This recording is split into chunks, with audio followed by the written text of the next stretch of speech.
I told you my man Walz was a fighter. Governor Walz from Minnesota. And in his latest interview with Jen Psaki from MSNBC, Governor Walz doubles down on the fight. He hits back against Donald Trump. He hits back against the violence for the gun-toting lobby. He hits back against fascism. And he talks about the future of democracy in this country. My name is Scott Schneider. This is Fed Up in Minnesota. Presently sending a final update to the onboard computers for antenna management. And we have a go for auto sequence start. And we have auto sequence start. 4, 3, 2, 1. Today in the northern suburbs of Minneapolis, Minnesota, voters cast their ballots in a special election to fill the seat held by former State House Speaker Melissa Portman, the longtime Democratic state lawmaker who, along with her husband, was shot and killed at their home in June. And yet in Donald Trump's public remarks just hours after Charlie Kirk's assassination, in which he condemned a number of recent examples of political violence, he notably left out the killing of Melissa Portman and several other attacks on Democratic figures. Well, Donald Trump was asked about Melissa Portman in the Oval Office yesterday, and here's how that went.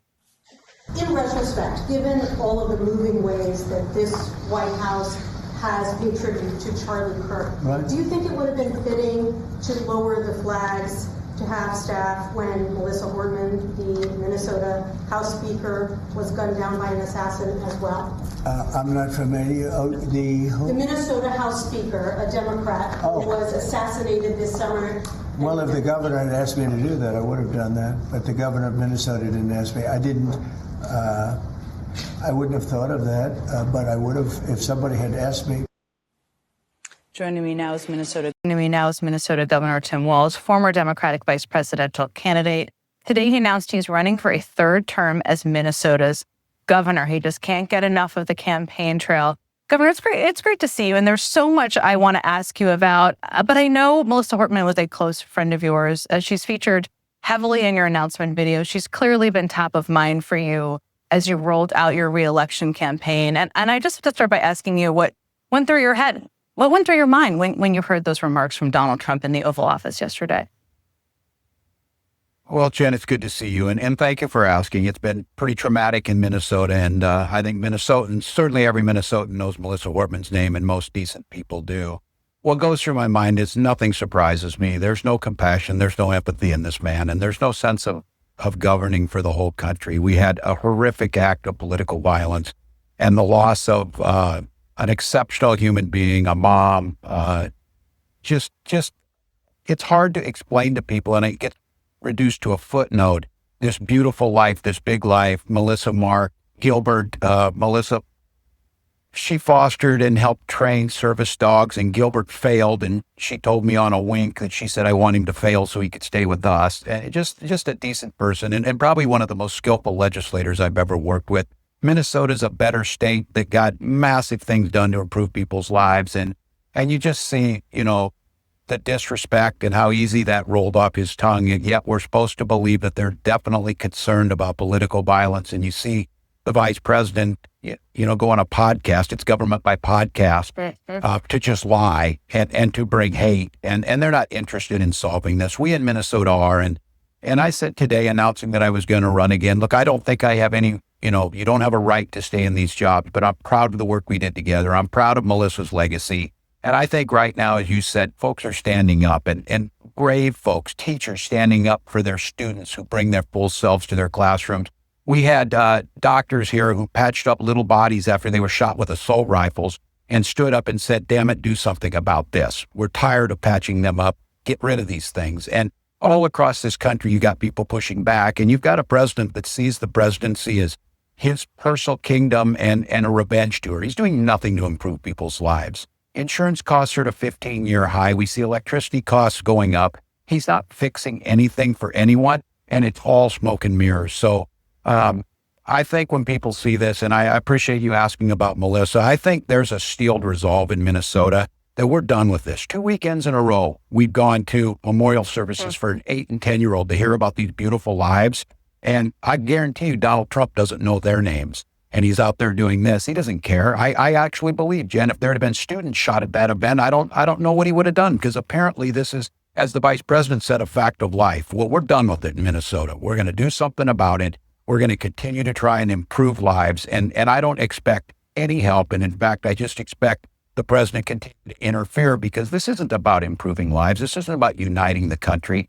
This is about his view of where things are at. And I can tell you, it's not the majority opinion. There's so much that's happening in Minnesota, and I want to get there because I think you're taking on one of the hardest issues that's so important to parents out there and families out there. But first, I just want to ask you, I mean, you've decided to run for a third term. We're in a politically fraught environment, a dangerous environment, one where you are, as I mentioned, I think likely top of the enemy's list. Why did you decide to run for a third term? And what, in terms of how you're going to approach pushing back if you win a third term, what does that look like? Because we've seen that works. Yeah, I think most people are seeing this. It's servant leadership. This is a moment. The people who walked across the Edmund Pettus Bridge with John Lewis, the folks who you don't know their names, but they were there resisting some of the things we've seen in the past. And I think right now I've got the experience. We've been able to do things together in Minnesota that have improved lives. And I think stepping off the field right now, it's just not the time. And like I said, again, I'm sure there's people that can do this job, but I'm positioned to do it. We've proven that we can do it. And we're going to need to do this. I've been telling people, I've been saying since January, it's going to get worse before it gets better, but it is going to come to an end. History is not going to be kind to these people. History is going to remember them for what they're trying to do. It's not what they're going to get done. So I'm not naive. This is tough. The federal government makes my job difficult every single day. We're seeing rural hospitals close. As I said, we're seeing insurance costs at a 15-year high. We can't sell soybeans at all, and we've got a farm crisis brewing. Thank God for Willie Nelson coming out here and doing Farm Aid, because Donald Trump's not going to do a damn thing about it. And all of this, as he fires people who try and tell him what the labor statistics show, trying to make it more difficult, get rid of the National Labor Relations Boards and try and bust unions. I got people who spent their whole life at the VA hospital caring for our warriors, now out of work and lost their union protections. That's what it is. And I asked folks who are listening at home, is your life better with Donald Trump? Are you sick and tired of this? He didn't do a damn thing for prices. He's not doing anything. Good luck with your coffee coming up here because of the tariffs. It's all these things. So I don't want to panic people. Democracy is certainly on the line, but there's a lot of basic things that we can do at the state level that can try and fend off some of this. So that's why I'm back in again. And again, the voters will decide, but I do not believe that this lack of compassion and lack of empathy and lack of decency and lack of fact, and my God, I'm home to the Mayo Clinic. I had to issue an executive order that if you want to get a vaccine, you can't. I mean, we have gone back 50 years with these people, and Minnesota's not going back. We refuse. It stops at our border. The nonsense stops at our border. You live your life. I've said it again. We will protect you for who you love. We're going to protect families. And I think that's just our calling. And the good thing is I know I'm not in it alone. I'm so proud of folks all across Minnesota, all across this country. Every time I see J.B. Pritzker stand up there, I swell with pride because I know he's fighting the good fight too. You and Kamala Harris were out there on the campaign trail, basically warning about Trump's authoritarian tendencies. I mean, you said that over and over again, among other things. I want to play just a clip of something that was said and talk about on the other end. Let's just play that real quick. He is going to send the military against the enemy from within. Now, I want you to think about it. In other words, Americans who don't support him, as someone who now is the commander-in-chief of the Minnesota National Guard, the idea of sending U.S. military personnel against American citizens makes me sick to my stomach. I know you're not going to say I told you so, but by all means, you can say I told you so. Say whatever you want. I'm most interested, how you feel now. You essentially warned that Trump was going to normalize the presence of National Guard and active duty military, a group of people whose service you were quite familiar with from your own experience.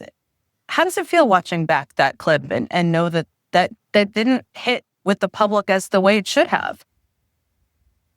It didn't. And look, I know that was my responsibility, trying to do the best I could. I think about this as a teacher. Were there different ways I could have delivered this? Did it seem so extreme that people thought this could never happen?